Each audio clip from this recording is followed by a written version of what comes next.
Hello दोस्तों, मैं दीपक मेहरा हाजिर हूँ आपके सामने नई अपडेट को लेकर। दुनिया भर में कोरोना वायरस की वैक्सीन की खोज जारी है, लेकिन अब तक कोई सटीक दवा नहीं बन सकी है। भारत में भी कोरोना के मामले तेज़ी से बढ़ रहे हैं। हालांकि इसमें अच्छी बात यह है कि कोरोना से रिकवर होने वाले मरीजों की भी संख्या अच्छी तादाद में है। भारत में कोरोना से ठीक होने वाले मरीजों की संख्या 1,30,000 के करीब है। तो आइए जानते हैं कि भारत में कोरोना वायरस के मरीजों का इलाज किन 8 दवाओं और थेरेपी से किया जा रहा है। इस वीडियो के माध्यम से आज हम जानेंगे। तो चलिए शुरू करते हैं। हमारी दवाइयों की लिस्ट में सबसे पहली दवाई का नाम है रेमडेसिविर।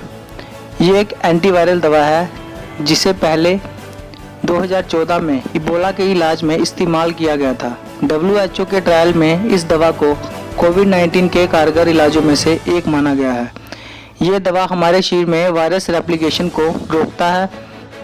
पिछले महीने अमेरिका के नेशनल इंस्टीट्यूट ऑफ एलर्जी ने शुरुआती ट्रायल के आधार पर बताया कि रेमडेसिविर देने वाले कोरोना के मरीजों में 11 से 15 दिनों तक में सुधार हुआ है।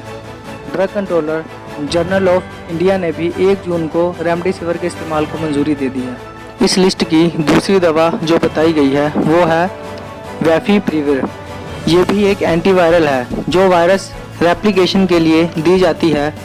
इसे एंटी इन्फ्लुएंजा दवा के रूप में प्रयोग किया जाता है। इस दवा को सबसे पहले जापान की फ्लूजी फिल्म ट्रामा केमिकल लिमिटेड ने विकसित किया था और भारत में ये दवा ग्लेनमार्क फार्मास्यूटिकल्स और स्ट्राइड्स फार्मा को बनाने की मंजूरी मिली है। यह दवा गंभीर रूप से बीमार मरीजों से लेकर हल्के लक्षण वाले मरीजों को भी दी जाएगी।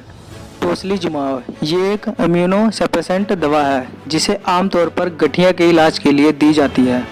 मुंबई में कोरोना वायरस के 100 से अधिक मरीजों का इलाज इसी दवा से किया गया है। सरकारी अस्पतालों में ये दवा मुफ्त में दी जा रही है। इस दवा से कई मरीजों की हालत में सुधार आया है, लेकिन डॉक्टरों का कहना है कि इस पर कोई भी डेटा देना अभी जल्दबाजी होगी। भारत में कई जगह पर इसका ट्रायल शुरू है। ये दवा भारत में रोच फार्मा के द्वारा बनाई जाती है। नंबर 4 पे है इटोलिजुमैब। ये दवा आमतौर पर त्वचा के रोगों जैसे सोराइसिस, आर्थराइटिस और ऑटो इम्यून रोग के लिए किया जाता है। भारत में बायोकॉन कंपनी ने इसे 2013 में लॉन्च किया था। दिल्ली और मुंबई में कोरोना के मामूली से लेकर गंभीर मामलों में ये दवा ट्रायल के तौर पर दी जा रही है, जिसके शुरुआत नतीजे जुलाई तक आएंगे। इस लिस्ट की 5वीं दवा है हाइड्रोक्सीक्लोरोक्विन। कोरोना वायरस पर इस एंटी मलेरिया ड्रग के प्रभाव को लेकर पूरी दुनिया में बहस जारी है। द लेजेंड में छपी एक स्टडी के बाद WHO ने इसका सॉलिडेरिटी ट्रायल रोक दिया था। हालांकि स्टडी के लेखकों द्वारा इसे वापस लेने के बाद ट्रायल को फिर से बहाल कर दिया गया है। भारत इस दवा का सबसे बड़ा उत्पादक है। हालांकि इसके साइड इफ़ेक्ट को देखते हुए इसके इस्तेमाल कुछ मरीजों पर ही किया गया है। नंबर 6 पे है डॉक्सीसाइक्लिन और आइवरमेक्टिन। तो पहले डॉक्सीसाइक्लिन के बारे में बात कर लेते हैं। ये दवा एंटीबायोटिक दवा है जिसका उपयोग यूरिनरी ट्रैक्ट इन्फेक्शन, आँखों और श्वसन तंत्र संक्रमण के इलाज में किया जाता है।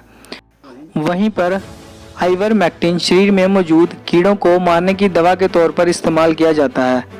इसके अलावा इस दवा का इस्तेमाल जुएं मारने के लिए भी किया जाता है। इन दोनों दवाओं के मिश्रण से कोरोना वायरस के मरीजों का इलाज किया जा रहा है। बांग्लादेश मेडिकल कॉलेज अस्पताल की एक स्टडी में पाया गया कि इस मिश्रण से कोरोना वायरस के 60% मरीज ठीक हो गए हैं। मोनास बायोमेडिसिन डिस्कवरी इंस्टीट्यूट की स्टडी में यह भी पता चला है कि आइवरमेक्टिन वायरस को 48 घंटों में ख़त्म करता है। 7वें नंबर पर है रिटोनावीर और लोपिनावीर। ये एंटीवायरल आमतौर पर HIV के मरीजों के लिए इस्तेमाल किए जाते हैं। सॉलिडेरिटी ट्रायल में इनकी जांच की जा रही है। कुछ स्टडीज से पता चला है कि दवा कोरोना के मरीजों के मृत्यु दर को भी कम करती है, जबकि कुछ स्टडीज़ का दावा है कि मरीजों पर इसका कुछ खास असर देखने को नहीं मिला है। भारत में 1 दर्जन से अधिक निर्माता इन दोनों दवाओं की आपूर्ति करते हैं। कोरोना के गंभीर मरीजों को डॉक्टर कभी कभी इन दवाओं का मिश्रण देते हैं। इस लिस्ट में 8वें नंबर पर है प्लाज्मा थेरेपी। प्लाज्मा थेरेपी में कोरोना से ठीक हो चुके मरीजों के शरीर से लिए प्लाज्मे को कोरोना के एक्टिव मरीजों में डाला जाता है, जिससे उस मरीज के शरीर में कोरोना से लड़ने की एंटीबॉडी बन जाती है। दिल्ली के कई अस्पतालों में प्लाज्मा थेरेपी का ट्रायल जारी है। अस्पतालों ने अपने ट्रायल में इस थेरेपी को मरीजों पर काफ़ी असरदार बताया गया है। प्लाज्मा थेरेपी देने वाले मरीजों का चयन ICMR के प्रोटोकॉल के तहत किया जाता है। प्लाज्मा थेरेपी के लिए उन मरीजों को वरीयता दी जाती है जिनमें फिर गंभीर निमोनिया की वजह से सांस लेने में तकलीफ होती हो। तो ये थी वो 8 दवाइयाँ जिससे भारत अपने कोरोना के मरीजों का इलाज कर रहा है। सो गाइस, आज के लिए बस इतना ही। अगर आपको हमारी दी गई जानकारी अच्छी लगी हो तो इस वीडियो को लाइक करें और अपने दोस्तों को भी शेयर करें, और आगे भी इस तरह की नई अपडेट्स के लिए अपने चैनल मल्टीपल ज्ञान इंडिया को सब्सक्राइब करें। धन्यवाद।